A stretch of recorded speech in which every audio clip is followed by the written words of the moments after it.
Good morning.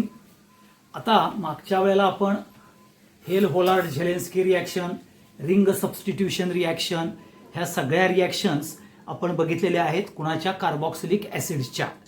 आता carboxylic ॲसिड्सच्या ज्या JEE आणि नीटला म्हणजे आपल्या बोर्डच्या मध्ये नाही आहेत, परंतु ज्या JEE आणि नीटला ज्या केमिकल रिॲक्शन्स आहेत त्या आपण बघायच्या आहेत. तर पहिली आहे रिॲक्शन्स विथ कार्बोनेट. आता ही रिॲक्शन्स आपण फिनॉल मध्ये बघितलेली होती की फिनॉल हा कार्बोनेट बरोबर रिॲक्शन करत नाही, परंतु कार्बॉक्सिलिक ऍसिड बरोबर रिॲक्शन करतो आणि म्हणून कार्बॉक्सिलिक ऍसिड हा कंपॅरेटिव्हली स्ट्रॉंग ऍसिड आहे कुणापेक्षा, फिनॉलपेक्षा. मग इथं काय होतं बघा, RCOOH प्लस Na2CO3. आता इथं Na2 आहे म्हणून इथं आपल्याला 2 घ्यायला लागतात. हा हायड्रोजन रिलीज होतो, ह्या हायड्रोजनला सबस्टिट्यूट करतो Na, म्हणजे तुम्हाला sodium salt of carboxylic acid मिळतं, हे लक्षात ठेवा. हा H ओके, आणि कार्बन डायऑक्साइड मधला एक O H2O आणि CO2 बाहेर पडतं. ओके, मग जसं जर सोडियम कार्बोनेट बरोबर घेतलं, हे सोडियम कार्बोनेट घेतलं, सोडियम बाय कार्बोनेटला काय येईल, तुम्ही इथं ऍसिटिक ऍसिड घेतला, त्यातला एक आपल्याला जो H आहे तो रिप्लेस होईल बाय Na न, म्हणजे CH3COONA झालं.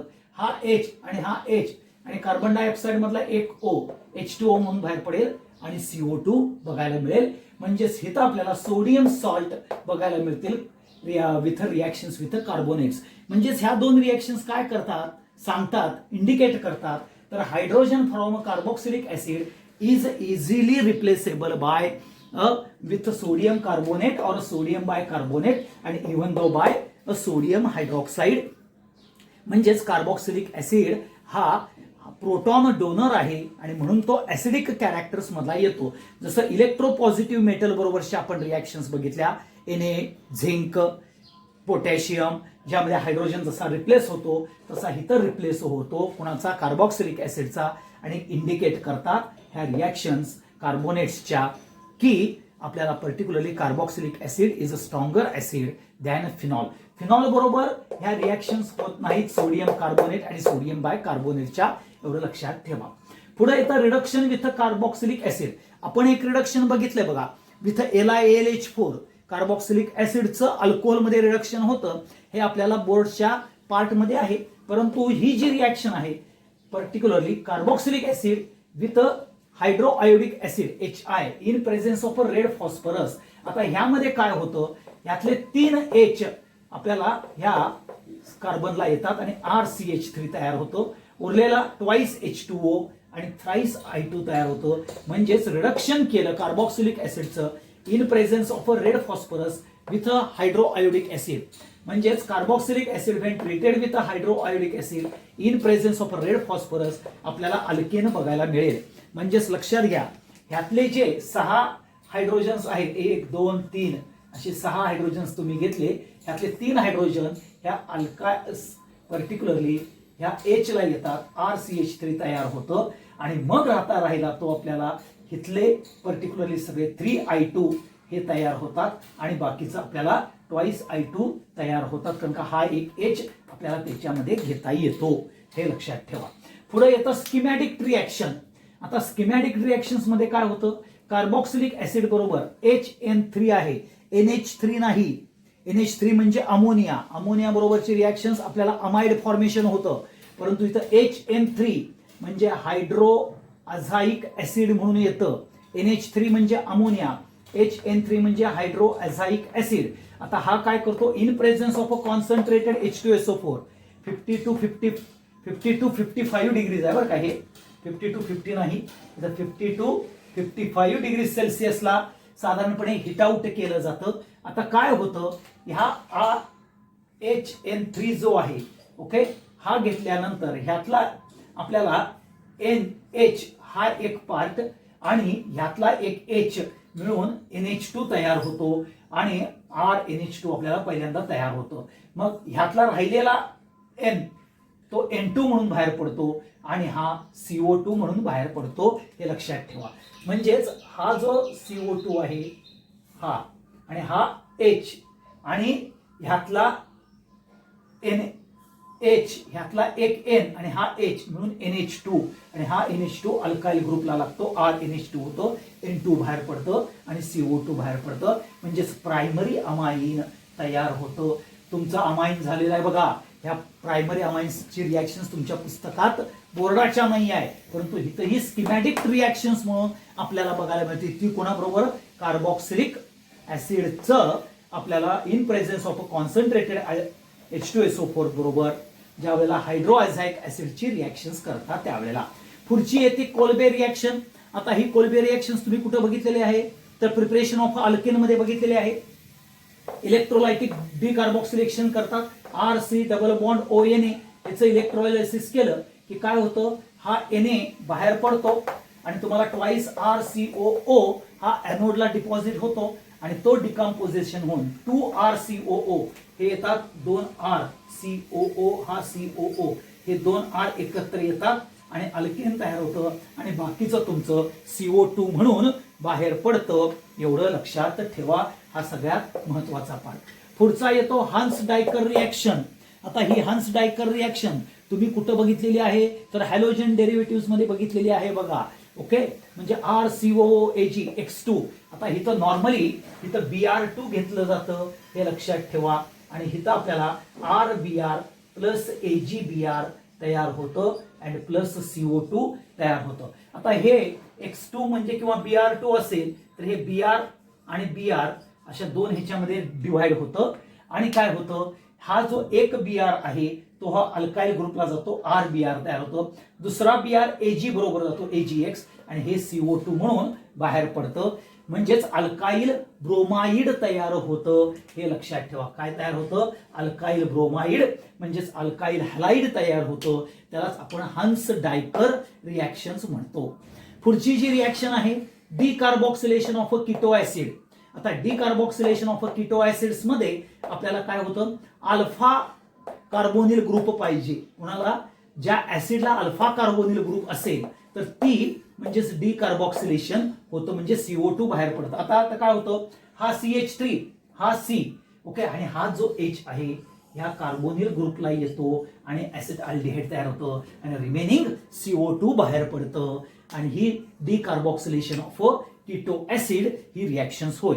आता ह्या रिॲक्शन्स आपल्याला ऑलरेडी ह्या ज्या मी तुम्हाला एक्सप्लेन केलेल्या आहेत ह्या रिॲक्शन्स बघा. हा म्हणजे ज्या बोर्डाच्या आहेत, बोर्डाच्या केमिकल रिॲक्शन्स ज्या बघितल्या आपण, पर्टिक्युलरली PCl3 PCl5 SOCl2 बरोबरची, अमोनिया बरोबरची रिडक्शन LiAlH4 बरोबरचं, Hell Volhard Zelinsky ring substitution reaction, decarboxylation reaction, त्याच्यानंतर हे reactions with carbonate, reactions with carboxylic acid with hydroiodic acid, schematic reaction, Kolbe reaction, Hunsdiecker, आणि ह्या reactions already बऱ्याचशा reactions Hunsdiecker reactions तुम्हाला alkyl halides मध्ये गेलेली आहे, ते कोल्बे रिॲक्शन अल्केनच्या प्रिपरेशन्स मध्ये गेलेली आहे. फक्त ही decarboxylation of a Ketto acid ह्याला स्टार मार्क करून ठेवा, हे आपल्याला माहिती नाही आहे कारण का अल्डिहाइडच्या प्रिपरेशन्स मध्ये सुद्धा ते आपण बघितलेलं नाही आहे. ओके, त्याच्यानंतर आपण अल्डिहाइड आणि कीटोनचं फॉर्मेशन बघितलंय कसं?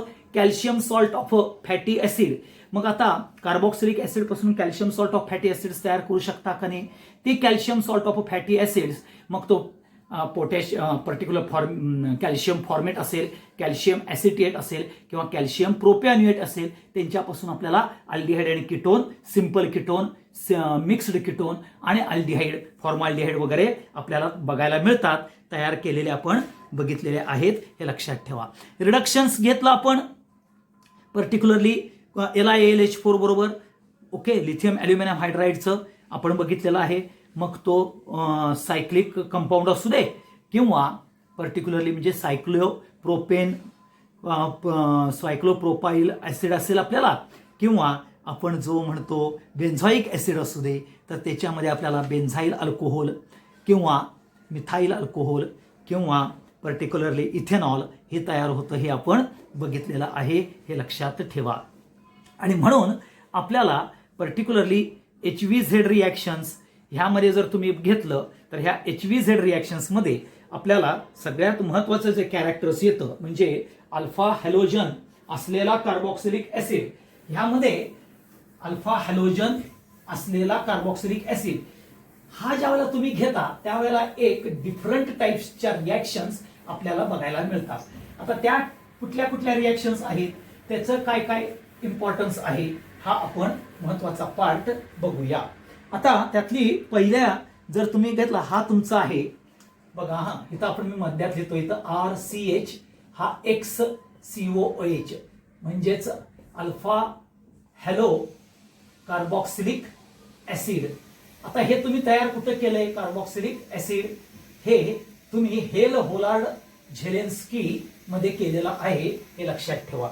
मग आता हेल होलार्ड झेलेन्स्की मध्ये हे जर घेतलं तर पहिल्यांदा तुम्ही NaOH आणि KOH बरोबर रिॲक्शन्स करा ह्याची, NaOH और KOH, तर काय होईल, हा X काय होईल, रिप्लेस होईल, काय होईल, हा X रिप्लेस होईल आणि तुम्हाला हा RCHOH COOH म्हणजे अल्फा हायड्रॉक्सी कार्बोक्सिलिक ऍसिड तयार होईल, हे लक्षात ठेवा। अल्फा हायड्रॉक्सी ऍसिड तयार होईल आणि ह्याच्या बरोबरीनं ज्या वेळेला तुम्ही ह्याच्या बरोबरीनं Fe हा सगळ्यात महत्वाचा पार्ट आहे बरं का राजांनो, ह्याच्या बरोबरीनं FeSO4H2O ची ट्रीटमेंट केली, कोणाची करायची, FeSO4 अँड H2O ची ट्रीटमेंट केली तर तुम्हाला RC डबल बॉन्ड OCOOH म्हणजेच आपण मगाशी डिकार्बोक्सिलेशन म्हणलं ना कीटो ऍसिडचं, ते तयार होतं, हे लक्षात ठेवा। आणि ह्यालाच ह्या FeSO4 जो आहे ह्याला फेनटॉन्स रिएजंट म्हटलं जातं, हे लक्षात ठेवा। आणि हा प्रॉडक्ट महत्वाचा आहे। पुढची जी NaOH आणि KOH नंतरची रिॲक्शन आपण घेतली, अमोनियाची घेतली NH3, तर तुम्हाला काय मिळतं, इथं RCH, इथं NH2COOH तयार होईल, ओके, हे लक्षात ठेवा। RNH2 पर्टिक्युलरली RCHNH2 आपल्याला बघायला मिळतं, म्हणजे हा अल्फा अमिनो ऍसिड जो बायोमॉलिक्युल्स मध्ये आपण बघणार आहोत, अल्फा अमिनो ऍसिड, हे NH3 बरोबरची रिॲक्शन। KCN ची रिॲक्शन जर तुम्ही बघितली तर तुम्हाला परत तिथं RCHCnCOOH ही अशीच बघायला मिळणार आहे, त्याचं नाव येणार आहे अल्फा सायनो ऍसिड, हे तुम्हाला त्याचं नाव बघायला मिळेल, अल्फा सायनो ऍसिड्स। आता ह्या अल्फा सायनो ऍसिडचं जर तुम्ही हायड्रोलिसिस केलं तर तुम्हाला इथं RCOOH हा COOH म्हणजेच डायकार्बोक्सिलिक ऍसिड तयार होतं। काय तयार होतं, डायकार्बोक्सिलिक ऍसिड तयार होतं, हे लक्षात ठेवा। त्याच्यानंतर तुम्ही KOH अल्कोहोलिक केलं ह्याच्यामध्ये, इथं KOH हे सगळं ऍक्वियस पार्ट मध्ये येतं बरं का, हे ऍक्वियस, आणि इथं जर KOH अल्कोहोलिक मध्ये जर तुम्ही केलं तर इथं काय होतं, तर आपल्याला इथं RCH ओके डबल बॉन्ड, कारण इथला RCH डबल बॉन्ड म्हणजे हा R डबल बॉन्ड CHCOOH असा प्रॉडक्ट तयार होतो, हे लक्षात ठेवा। आणि हा RCHCOOH म्हणजेच अनसॅच्युरेटेड कार्बोक्सिलिक ऍसिड तयार होतं विथ KOH अल्कोहोलिक बरोबर। परंतु ज्या वेळेला तुम्ही ह्याची AgNO3 बरोबर रिॲक्शन्स कराल अल्फा हॅलोची, तर RCH इथं NO2 आणि हा COOH तयार होईल आणि ह्याचं नाव येईल अल्फा नायट्रो ऍसिड तयार होईल, अल्फा नायट्रो ऍसिड तयार होईल। म्हणजेच हे जे हेल होलार्ड झेलेन्स्कीनं आपण अल्फा हॅलो कार्बोक्सिलिक ऍसिड घेतं, त्याची ही रिॲक्शन्स लक्षात ठेवा। NaOH असू दे KOH, इथं OH तयार होणार आहे, त्याला ज्या वेळेला FeSO4 म्हणजे फेंटॉन्स रिएजंट बरोबर केलं की मगाशी तुम्हाला सांगितलं अल्फा कीटो ऍसिड तयार होणार आहे, आणि तो अल्फा कीटो ऍसिड डिकार्बोक्सिलेशनला यूज करतो। अमोनिया बरोबर रिॲक्शन्स केली की अल्फा अमिनो ऍसिड मिळतो, सायनाइड बरोबर अल्फा सायनो ऍसिड मिळतं, परंतु त्या अल्फा सायनो ऍसिडचं जर हायड्रोलिसिस केलं तर डायकार्बोक्सिलिक ऍसिड मिळणार। KOH अल्कोहोलिक केलं तर तुम्हाला अनसॅच्युरेटेड कार्बोक्सिलिक ऍसिड तयार होईल आणि AgNO3 घेतलं की अल्फा नायट्रो ॲसिड ह्या रिॲक्शन्स बघायला मिळतील, हे लक्षात ठेवा. आता ह्यामध्ये इथं सगळ्या जो पार्ट जो आहे प्रिपरेशन्सचा पार्ट आहे तो महत्त्वाचा आपला इथं संपतो आहे, हे लक्षात ठेवा. Preparation, chemical reaction, acidic character, melting point, boiling point character हे सगळे आपण बघितलेले आहेत, हे लक्षात घ्या. हा सगळ्यात इम्पॉर्टंट पार्ट येतो. मग आता तुम्हाला त्याचे जर पर्टिक्युलरली युजेस आपण जर बघितले तर युजेस कार्बॉक्सिलिक ॲसिडचे प्रिपरेशन ऑफ अदर कॅरेक्टर्स हे आपल्याला बघता येतात. आता प्रिपरेशन ऑफ अदर कॅरेक्टर्स म्हणजेच काय, अल्डिहाइड कीटोन, प्रायमरी अल्कोहोल हे कॅरेक्टर्स आपल्याला त्याच्यामध्ये बघायला मिळतात. हे तर तुम्हाला सगळ्यांना श्रुत आहे, माहितीच आहे.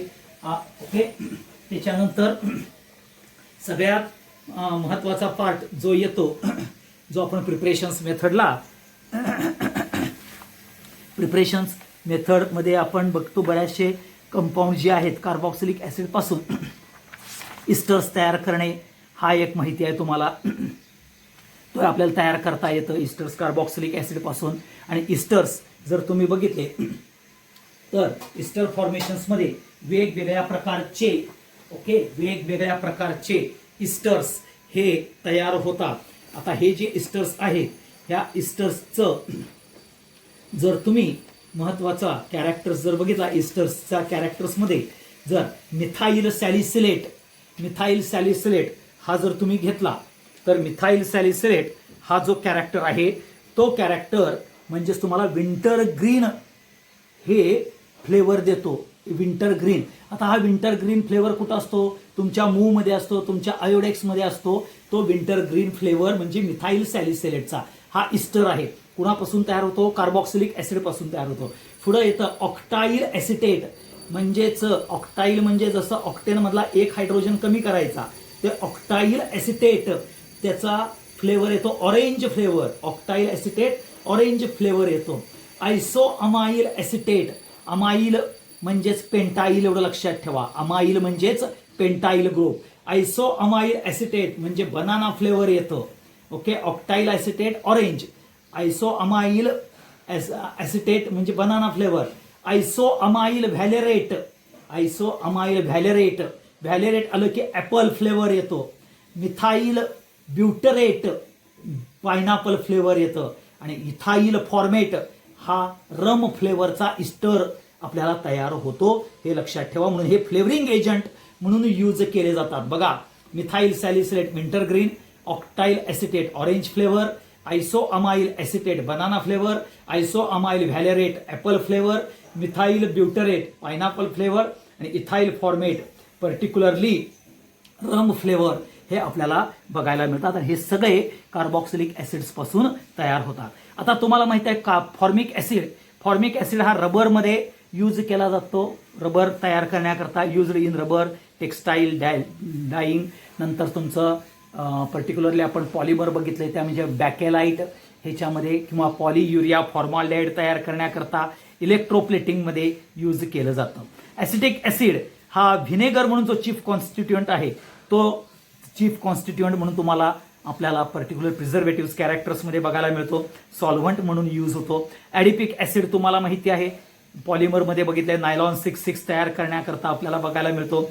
सोडियम बेन्झोएट हा प्रिझर्वेटिव्ह म्हणून बघायला मिळतो. आणि हायर फॅटी ॲसिड्स जे आहेत ज्याला पाल्मिटिक ॲसिड, स्टेरिक ॲसिड म्हणतात, हे सगळे स्टेरिक पाल्मिटिक ॲसिड आपल्याला सोप आणि डिटर्जंट्स तयार करण्याकरता युजफुल होतात, हे लक्षात ठेवा. आता ह्यामध्ये सगळ्यात महत्त्वाचा जो पार्ट येतो तो म्हणजेच पर्टिक्युलरली ग्लॅशियल ॲसिटिक ॲसिड आणि व्हिनेगर म्हणजे तुम्हाला आपण सांगितलं की ज्याला आपण ॲसिटिक ॲसिडचं कॅरेक्टर म्हणजेच व्हिनेगर ज्याला चीफ कॉन्स्टिट्युएंट पार्ट म्हणतो आपण कोणाच्या बाबतीत, तर तो कार्बॉक्सिलिक ॲसिडच्या बाबतीत बघायला मिळतो, एवढं लक्षात ठेवा. पर्टिक्युलरली आता ज्या वेळेला 289.5 ओके 289.5 एवढ्या बिलोमध्ये प्युअर ॲसिटिक ॲसिड हे कूल डाऊन केलं जातं 289.5 केल्विनच्या खालती तेव्हा त्याच्या इतपत जेवढं टेम्परेचर ड्रॉप डाऊन केलं जातं त्यावेळेला acetic acid is converted into the solid structure, त्यालाच ग्लॅशियल ॲसिटिक ॲसिड म्हणतात, हे लक्षात ठेवा. परंतु प्युअर ॲसिटिक ॲसिडचंच कन्व्हर्जन 289.5ला ग्लॅशियल ॲसिटिक ॲसिडमध्ये होतं. हा सगळ्यात इम्पॉर्टंट कॅरेक्टर आहे, हे लक्षात घ्या. म्हणजे इथं आपले युजेस झाले. नंतर पुन्हा सगळ्या पार्टचा पर्टिक्युलरली इस्टर्समध्ये काय काय तयार होतं हे तुम्हाला मी सांगितलेलं आहे. आता हे सगळं सांगत असताना लक्षात घ्या पुन्हा एकदा पर्टिक्युलरली आपण ज्या रिॲक्शन्स बघितल्या, प्रिपरेशन्स मेथड्स बघितल्या कार्बॉक्सिलिक ॲसिडच्या, ओके, त्या लक्षात ठेवायच्या आहेत. ओके, मग तो ऑक्सिडेशन असेल, ॲसिड हायड्रोलिसिस असेल, ओके, नंतर oxidation of side chain of benzene ring ही असेल, ओके, अनहायड्राईड पासून असेल, ओके, ह्या सगळ्या रिॲक्शन्स बघायला घ्यायच्या आहेत. किंवा पर्टिक्युलरली कार्बन डायऑक्साईड बरोबरची आहे प्रिपरेशन्स मेथड, ही पण बघून घ्या. आणि तसंच मगाशी आपण जे वेगवेगळ्या प्रकारच्या केमिकल रिॲक्शन्स बघितल्या त्या बघा. आणि इम्पॉर्टंट कॅरेक्टर जो आहे ह्याच्यामधला जो ॲसिडिक कॅरेक्टर सांगितला, इलेक्ट्रॉन डोनेटिंग, इलेक्ट्रॉन विड्रॉईंग ग्रुप, त्यांचा इम्पॅक्ट काय होतो, ऑर्थो इफेक्ट काय आहे हे बघून घ्या, हे लक्षात ठेवा. म्हणजे इथं आपला कार्बॉक्सिलिक ॲसिड म्हणजेच थोडक्यात aldehyde ketone carboxylic acid with JEE NEET character आपल्याला संपलेला आहे. ह्याची जरा उजळणी करा. उजळणी झाल्यानंतर आपल्याला बऱ्याचशा गोष्टी आपल्याला ह्यामध्ये बघायला मिळतात. आता तुम्ही लक्षात ठेवा, फक्त JEE वाल्यांनी सोडलं तर त्यांचा हॅलोजन हा झालेला नाही आहे, ओके, तर त्यांनी लक्षात घ्या फक्त त्यांनी सोडलं तर CET आणि नीटवाल्यांनी हॅलोजन टू अमाईन ह्यांच्या रिॲक्शन्स आत्तापासून तयार करायला घ्या. दररोज 1 तास ते 1.25 तास रिॲक्शन्स वरती कॉन्सन्ट्रेट करा, लिहून काढायचा प्रयत्न करा. JEE वाल्यांनी कराच. हॅलोजन फक्त तुम्हाला माहित शिकवलेलं नाही आहे, फक्त ते हॅलोजन आपण शिकवणार आहोत. इमिजिएट आपल्याला करता काय ते बघूया आपण, तर तुमचं ते हॅलोजन पार्ट संपवेल. परंतु सगळ्यांनी अमाईनपर्यंत तुमचं लक्षात घ्या. म्हणजेच बोर्डामधलं अमाईनपर्यंतचा म्हणजेच ऑर्गॅनिक कंपाऊंड्सचे जे चॅप्टर्स आहेत ते सगळे चॅप्टर्स लक्षात घ्या मग आपल्याला झालेले आहेत. मग आता हे जर सगळे चॅप्टर्स झालेले असतील तर आता रिॲक्शन दररोज लिहून काढणं हा तुमचा इम्पॉर्टंट कार्यक्रम असणार आहे, एवढं लक्षात ठेवा. जो कोण रिॲक्शन्स करेल त्याचं इमिजिएटली आणि त्याला जे मार्क्स आहेत बोर्डामध्ये असू देच, परंतु ह्या रिॲक्शनचा इम्पॉर्टन्स आपल्याला नीट असू दे, JEE मध्ये असू दे, हा सगळ्यात महत्त्वाचा कारभार येतो हे लक्षात घ्या. म्हणून पहिल्यांदा बोर्ड रिलेटेड जेवढ्या म्हणून आपल्या रिॲक्शन्स आहेत त्या रिॲक्शन स्ट्रॉंग करा आणि मग आपण JEE आणि नीटच्या बाजूला बघायला लागूया, एवढं लक्षात ठेवा. ओके, तर थँक्यू व्हेरी मच. पुढचा जो आपल्याला टॉपिक आहे तो आपण पुढच्या वेळेला चालू करूया, एवढंच सांगतो. Thank you very much.